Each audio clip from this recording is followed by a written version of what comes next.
Om Namo Brahmanya Devaya Go Brahmana Hitaya Cha Jagad Hitaya Krishnaya Govindaya Namo Namaha.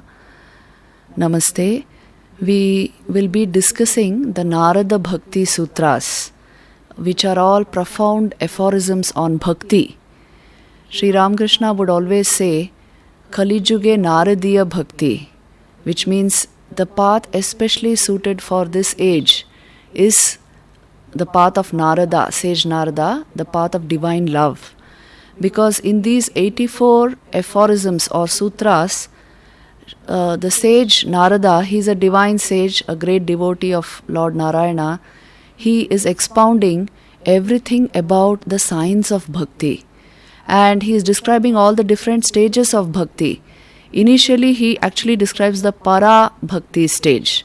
In these aphorisms, the para bhakti stage is that stage which is of the nature of the goal itself, supreme devotion to God. And what is that, the nature of that devotion like? This is what he expounds, and then he will also outline the apara stage or the premature stage of divine love, the preparatory stage you can say. And so what is actually required to attain these heights of divine love? This has been very beautifully described in all these aphorisms. So it's a comprehensive study of bhakti. Para bhakti is described so beautifully in Narada Bhakti Sutras that we will at once get inflamed by the very spirit of the scripture. And in apara bhakti, further two stages are distinguished. So I would just like to point them out here.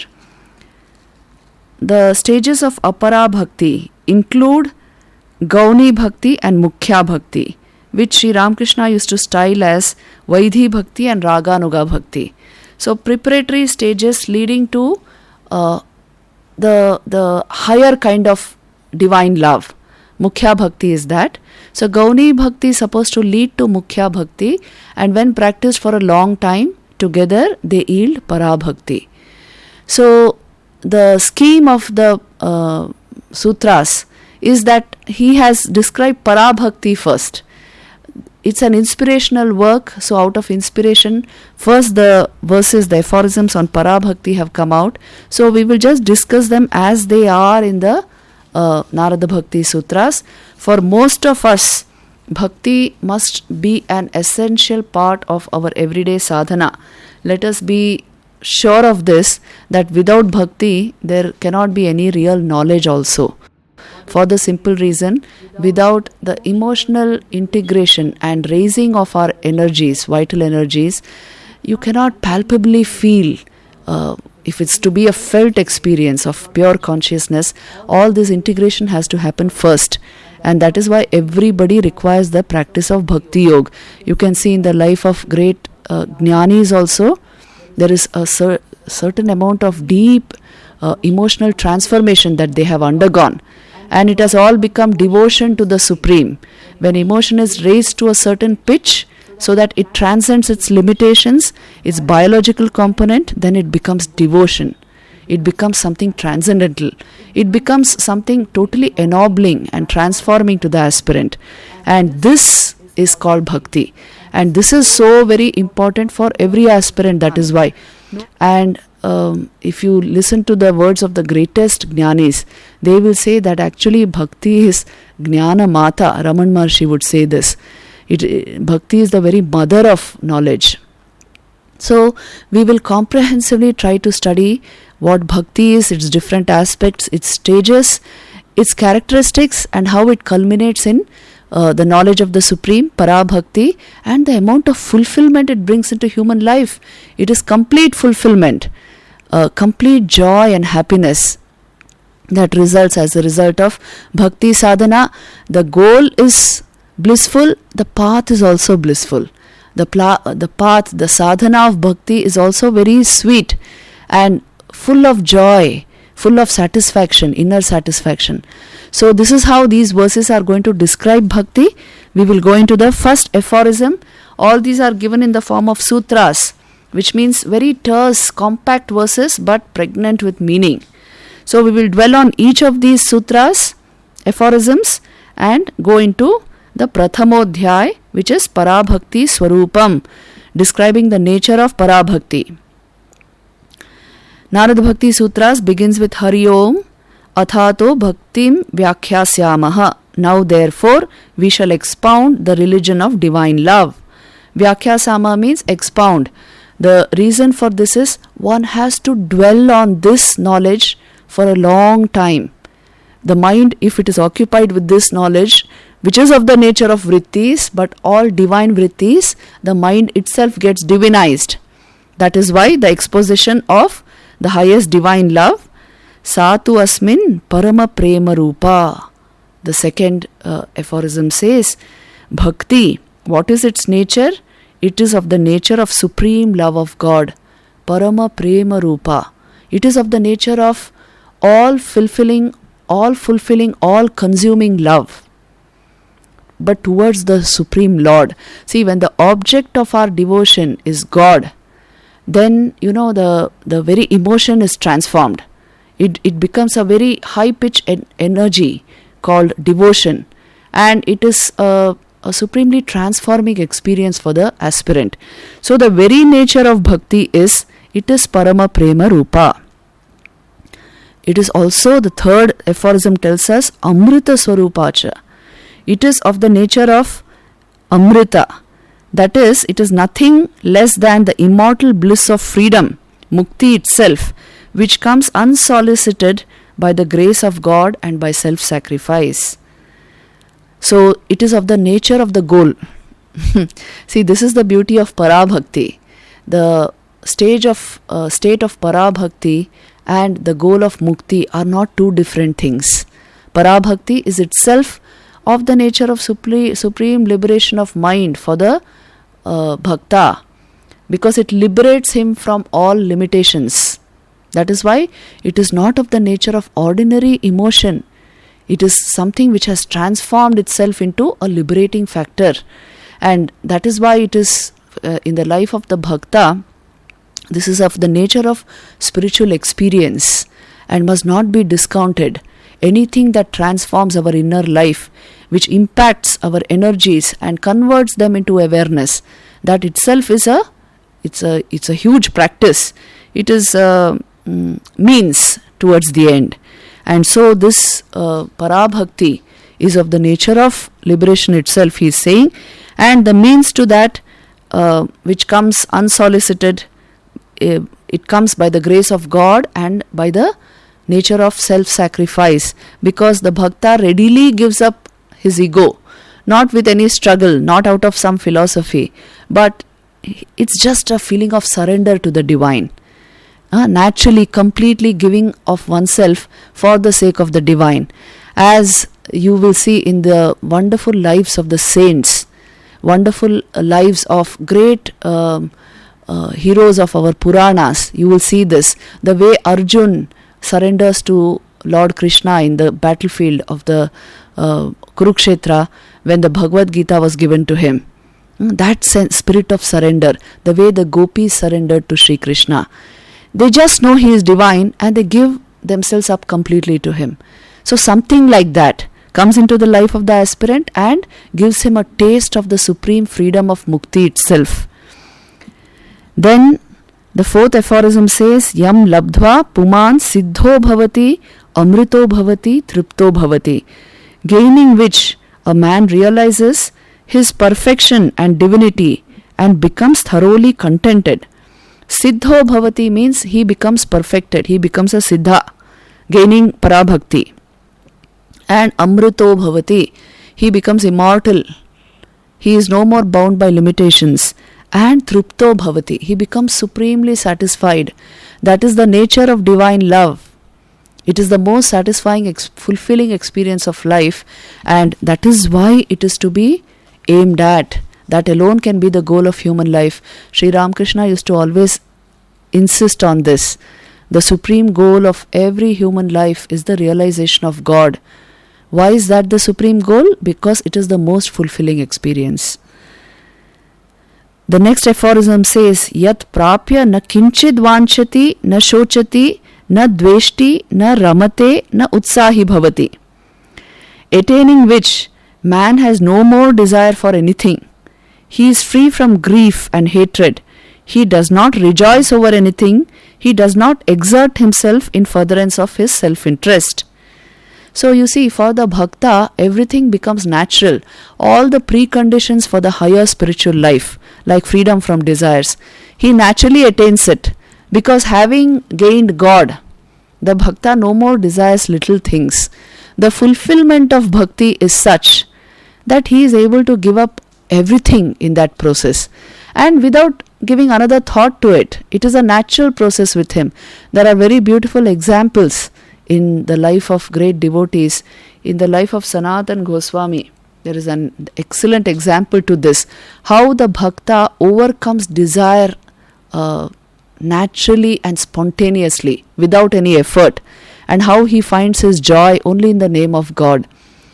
So it seems in Vrindavan, Sanatana Goswami used to sit and do his Naam Jap, the name of Sri Krishna, for hours and hours and hours, and lakhs of japa he would do every day, sitting blissfully on the banks of the Yamuna in Vrindavan, with his japamala in hand, with his face effulgent with joy, he would go on chanting the name of the Lord. One day it so happened that a villager came to meet him, and he saw him in that state. Now the villager had his worries. He had to get his daughter married, there was no money, and so he was full of anxiety and a lot of stress, because now he wanted a solution. So actually he came to meet Sanatana Goswami to ask for some money. So he came into the kutia, he bowed down to the saint and he said, "Sir, I need some money." And Sanatana Goswami did not open his eyes. So this man waited, and after some time again he begged, "Oh saint," they say saints, just bowing down to saints gives all the blessings of life. "Please grant me some money, grant me something for the smooth flow of my life."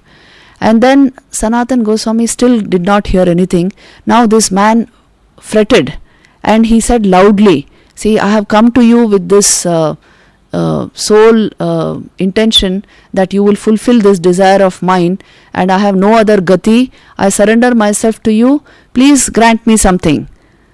And then Sanatana Goswami opened his eyes and pointed out to something lying just outside his kutia. It was actually a stone. When the man went there and saw what was that, he found it was a philosopher's stone, which means something which can convert ordinary metal into gold. So it's also called the alchemist's stone. It's a it used to be the belief that there is a certain quality of metal which is capable of doing this. So when he found that stone, he actually saw that it could convert anything into a bar of gold. Now he was overjoyed. He thought, "I have found the most precious thing available." And as he was moving, going back to his home, he suddenly looked back to thank the saint, and he saw Sanatana Goswami again absorbed in his mala, with tears of joy and bliss flowing down his cheeks, completely absorbed in a state of ecstasy and rapture in the name of the Lord. Seeing that beautiful face so absorbed in the divinity of Bhagavan, of the Supreme, this villager was struck. He realized that what am I asking and from whom? I am asking for a little bit of gold from a person who's rejoicing day and night in the glory of the Lord, who's absorbed in his bliss. And just looking at that face, Sanatana Goswami came back to him, fell at his feet and said, "O Lord, I do not want this. Give me a little of the bliss that you are tasting. Such is your bliss that you have actually put out the philosopher's stone also. You have put out that which will yield gold. So you must have such bliss within yourself that it keeps you rapt day and night, shedding tears of ecstasy, and you are so obviously in bliss, your very frame shows it." So saying this, it is said that he actually threw away the philosopher's stone into the Yamuna and took refuge at the feet of the saint. And Sanatan Goswami did grant him a higher experience also. So the story only shows that devotion to God naturally removes the worldly desires of our mind. One does not have to actually fret and fume or do tremendous amount of some kind of kriya or action to come to this, for the simple reason love of God removes desire from the mind. It is a natural process. So this is what is being described here. So you see, when he says yat prapya na kinchid vanchati, having got this parabhakti, one does not desire anything for that matter. Everything else becomes tertiary for that person.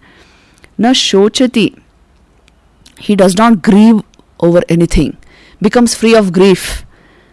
Na dveshti, he does not feel enmity towards anyone.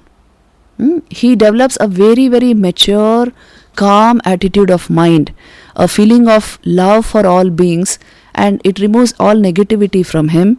Naturally, na ramate, and he rejoices, he does not rejoice over anything material. That is the meaning. And na utsahi bhavati, he does not become over enthusiastic regarding things of his own self-interest either.